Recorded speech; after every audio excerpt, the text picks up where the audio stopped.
iyadoo maalmihii u dambeeyay si weyn loogu dhegtaagay muddo kordhinta ay golaha guurtida Soomaaliland u sameeyeen xukuumadda talada dalka haysa ayaa maanta waxay golaha guurtidu shaaciyeen in muddo kordhin hal sano iyo 10 bilood u sameeyeen xukuumadda talada dalka haysa iyo golaha wakiilada fadhi ay maanta yeesheen mudanayaasha golaha guurtida Soomaaliland oo shirgudoominaya gudoomiyaha golahaasi mudane Saleebaan Maxamuud Aadan ayaa halkaasi waxa warbaahinta faahfaahin dheeraad ah uga siiyay muddo xileedka loo kordhiyay xukuumadda iyo golaha wakiilada xogayaha guud ee golaha guurtida Soomaaliland mudane Cabdilaahi Dheere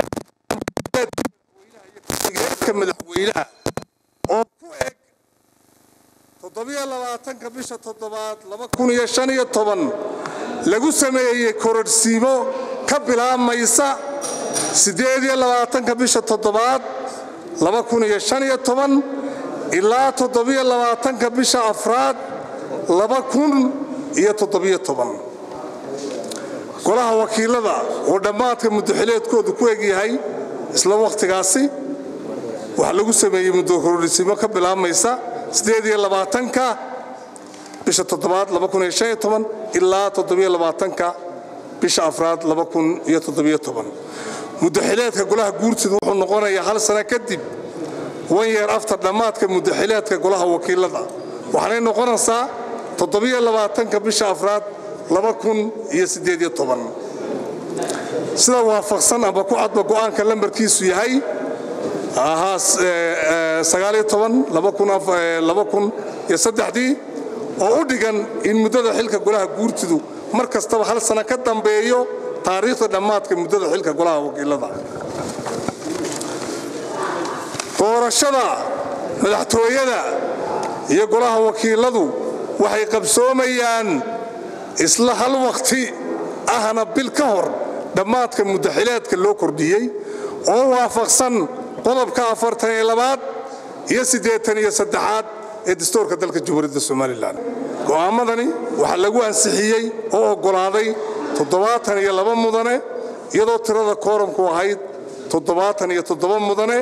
waxa diiday 4 mudane cid ka aamustay ma jirto gudoomiyuhuna ma u codayn sidoo kale golaha guurtida Soomaaliland ayaa fariin adag u diray wadamada beesha caalamka ee Soomaaliland ka taageera dhinaca geedi socodka dimuqraadiyadda beesha caalamka waxaan u sheegaynaa in qarankani iyo ummadiisuba u baahan tahay taageeradooda balse taageeradoodu aanay noqon mid ka soo horjeeda maslaxadda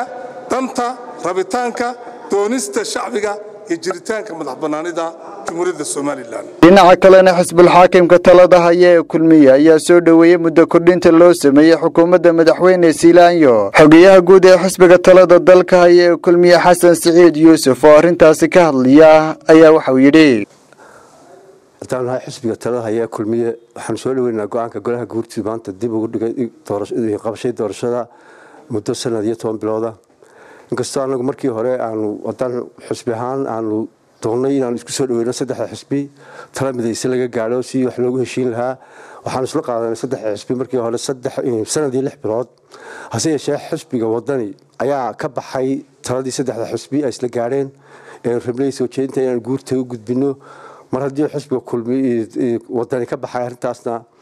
waxaan anagu ku kalsoonahay oo aan aad soo dhaweynaa kuna taageersanahay guurtii go'aanka ay gaadhay waan soo dhaweynaa aad iyo aadna way ugu mahadsanyihiin geesta kalena xisbiyada mucaaradka ee Soomaaliland u cudiyo wadani oo u hadleen hogaamiyaasha labada xisbi Cabdiraxmaan Maxamed Cabdilaahi Cabdiraxmaan Cirro iyo injineer Faysal Cali Waraabe ayaa ganafka ku dhuftay muddo kordhinta ay maanta golaha guurtidu u sameeyeen xukuumadda Soomaaliland iyo golaha wakiilada iyagoona sheegay inaanay marnaba aqbalaynin doorashadu dib uga dhacdo waqtiga komishanka doorashooyinka ay ku cayimeen inay dalka ka qabanayaan doorashooyinka madaxtinimada iyo golaha wakiilada waxa maanta cadaatay wixii aanu ka baqaynay shalayto inay dhacday in go'aankii iyo wixii ay guurtidu damacsanayd ay maanta soo saartay waxa ummaddu ku heshiisay xisaabta qaranka ku heshiisay oo komishanku uu soo saaray oo madaxweynuhuna ugu gudbiyay guurtida la iskuna waafaqsanaa in doorashadii madaxtooyada iyo tii golaha wakiilada la qabto 1 Juun 2016 waa komishanka hore u cadeeyeen inay doorashada qaban karayeen December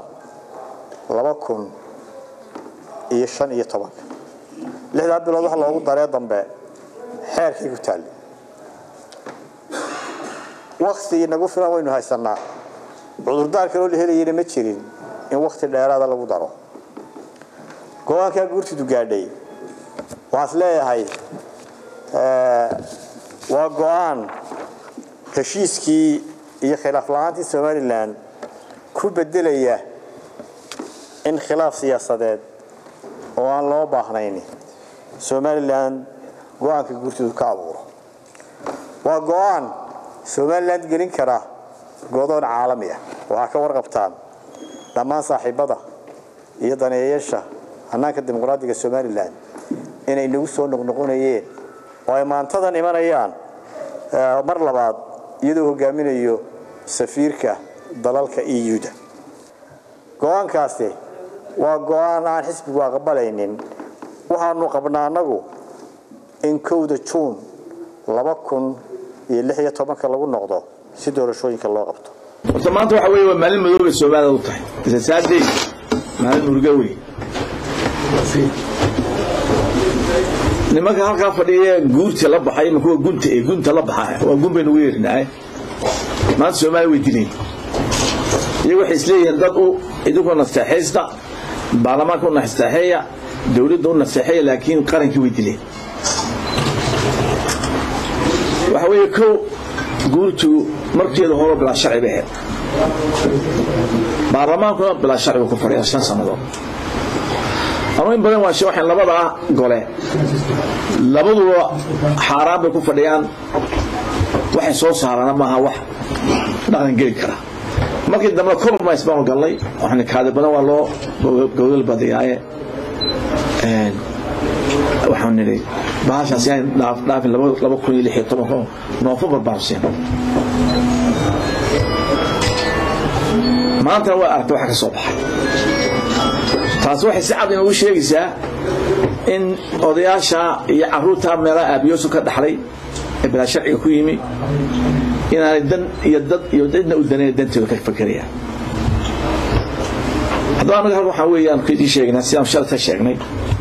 ergadii aan sheegnay goboladan aan sheegnay taladan aan sheegnay haddii la nagu diiday waxaan ku soo noqnaa anagu waqtiga commission ee saddex xusbina marka hore endorse gareeyay maanta la talada wax la taala oo wali sharci wali haysta waxa weeye madaxweynaha Axmed Maxamed Siiraay ilaa bishii 26 June waa sharci hadduu soo saari waayo isla caawa